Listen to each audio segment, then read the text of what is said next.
Alright guys, TK with TK Tech News. We'll try to shoot this again. I tried it and I lost the video. Anyways, I apologize if there's a lot of sound or whatnot. I don't have my mic set up here with my server in the machine yet. I hope to have that tomorrow.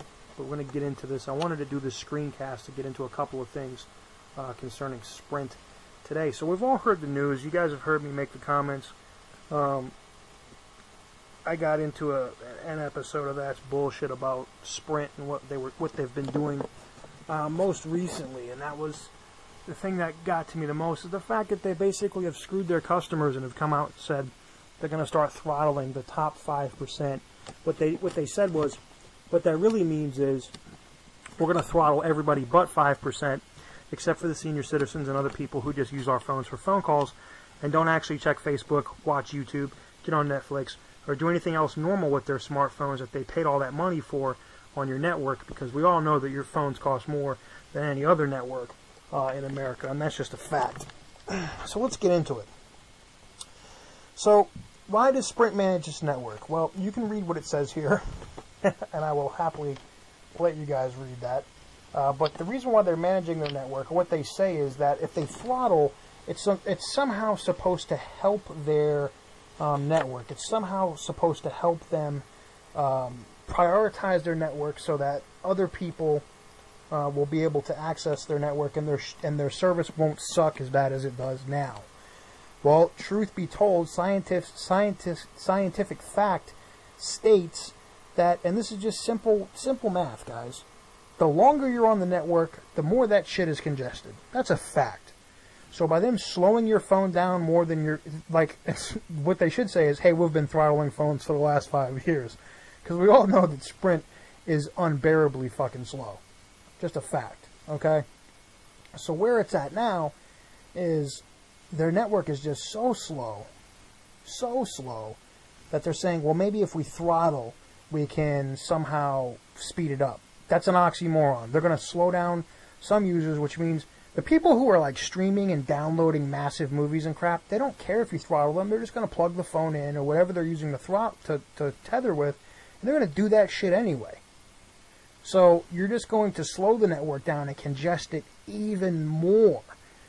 T-Mobile found this out. If you guys don't remember, T-Mobile wasn't always unlimited. They tried that 2.5 gigabytes and then they'd throttle you. You could pay more for more high-speed data before they'd throttle you. And their network became so congested, or their HSPA network was getting started getting bogged down, and T-Mobile was like, whoa, okay. And then they came out with Un-carrier plans, and they are what they are today, which is the fastest-growing wireless company in America. Fact.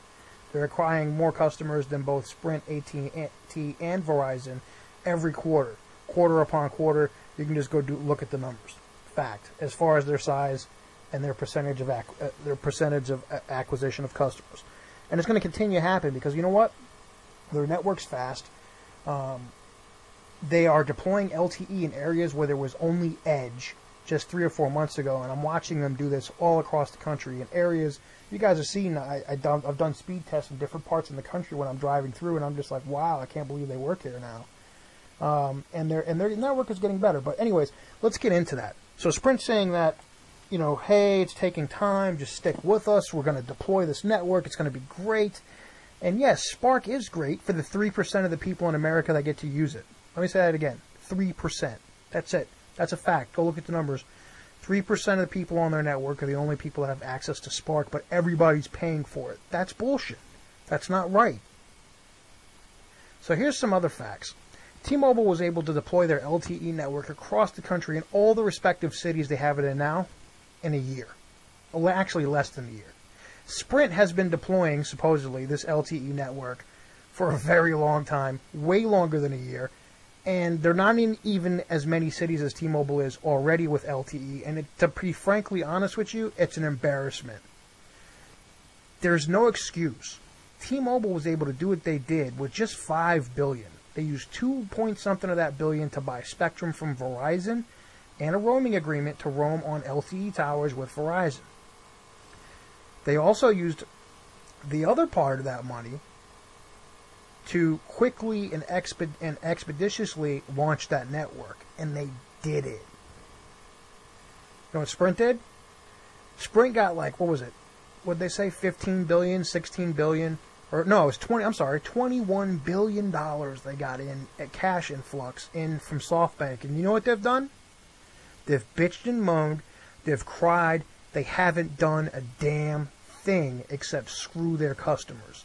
This whole marketing campaign about, oh, everything's going to be unlimited, unlimited, unlimited, unlimited, truly unlimited, it's all crap.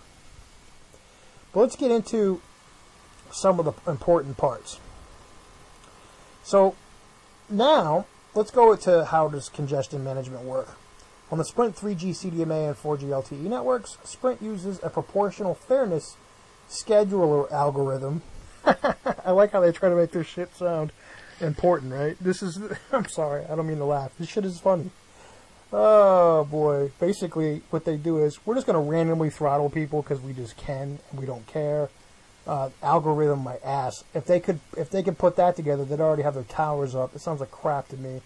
That allocates network resources based on radio frequency, signal quality, and other metrics. During times of congestion, the proportional fairness scheduler algorithm ensures no one user is deprived of network resources. Basically, everybody's shit's going to be slow. That's what that says. Let me translate that for you. In the future, you will be using your phone. You could be on the highway, and it's at 5 p.m., and everybody's on their phone, and yes, your shit is going to be slow. That's just basically what that says. Let's get into... how much oh, here we go. This is important. How much bandwidth would I have to consume to fall within the top 5% of data users? So, let's read exactly what they say. Though the exact amount of data used before a customer falls within the top 5% of data users will vary from month to month. Currently, customers who typically use 5 gigabytes or more in a given month are likely to fall within that 5%. Wow. So basically, your shit is not unlimited anymore, and for what you're paying, I mean, you could go jump on, here's some just simple carriers that you could jump on. Cricket or AIO, they're the same company now, and pay half of what you would normally pay at Sprint, and screw that family shit, I don't even want to hear about it. Oh, okay, so now you're paying $45 plus tax for 5 gigs, and then you're throttled? Yeah, you know what? You could go do the same thing. Actually, you could go to Walmart if you want to support that crap and go get a 3.5 gigabyte data plan on AT&T. Much better than Sprint through Straight Talk, and use pretty much any phone, an unlocked or T-Mobile or an AT&T phone, and pay $45 a month. I mean, if you really want to get crazy with it, you could go get Metro PCS, which really is T-Mobile, get 2 phones, totally unlimited, for $110, taxes, regulatory fees included. Fact. And you can go through 50, 60 gigs on that crap all day, and they're not going to say nothing. This is an embarrassment for Sprint. It's an embarrassment when a company like Metro PCS is serving customers better than you are as the third carrier in the U.S. And it's just because people have been loyal to Sprint, but I think you're going to see a mass exodus now. But here's what I want to get into. Here's where it gets into the net neutrality part. Okay? So let's get into one thing first. How does congestion management relate to the various monthly data users thresholds? There are 2 separate issues. Congestion management works to optimize the experience of all users in the congested area. It works independent of any caps, overages, or charges. So basically, so they were saying if you use more than 5 gigs, you'd fall in. But what they're saying now is, you know what? If you're on there and you've used 200 megabytes in the last 5 minutes, they'll just throttle your ass because you're using too much internet at any time of the day. Doesn't matter if you use 5 gigs. You could may not even get there and get throttled up to those 5 gigs. That's an embarrassment. Now, here's the part that is important. Now, we all remember the Netflix issue, right? We remember the Comcast and Verizon Netflix and net neutrality. Okay, I did a big thing about this with the That's Bullshit. I talk about it. I've sent you guys to go see the video with from the Young Turks on that, and it's very important. This is not a game. But check this out. This is what you're going to see, I think, from everybody. I mean, I don't know if T-Mobile would do it, but, I mean, they're a corporation. They're about getting money, and I can see this happening. But let's get into it. Does Sprint give priority to any customer's devices or plans? Let me say that again. Does Sprint give priority? Remember that? Remember Comcast and Verizon were saying, well, no, if you want to pay for priority, we'll speed up your customers that are using Netflix, using your website on our networks. Let's get specific into it. Yes, in addition to the heavy user treatment outlined above, Sprint also reserves the right, after the priority of other customers on specific devices on plans on the Sprint network. Customers on devices or plans subject to prioritization management may experience a reduction in throughput or speed. This ensures additional network resources are available to users on higher priority devices or plans. Basically, if you're willing to pay, basically what's going to happen is they will launch another plan, because remember, it was truly unlimited. And they're going to come out with another plan, like the no throttle, the no cap plan.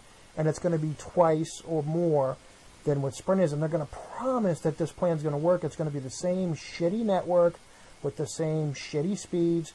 You're just not going to get throttled on those shitty speeds. And this is an issue with net neutrality. No doubt about it. That they're taking this page right out of the book of Comcast and Verizon. It's just what it is. So, I don't know, guys. What do you guys think? I'd like to know what you think about these changes by Sprint, and tell me what you think in the comments section down below. I know, me personally, this is just bullshit. This just eats me up, man. It does. It really does. Because you're really seeing the end of freedom with technology and internet. You're seeing the clamping down of corporatization and just killing the freedom of the internet. And it's just going to happen, both on mobile and the regular internet. Well, I'd like to hear what you guys think. Let me know what you guys think in the comment section down below. Make sure to click that thumbs up button and subscribe to the channel so you can keep up with everything we're doing here at TK Tech News. Till next time, guys, I'll see you in the next video. Thank you guys very much for watching our video on net neutrality and Sprint. Make sure to click this big subscribe button to keep up with everything we're doing here at TK Tech News. Thank you guys very much for watching, and I'll see you in the next video.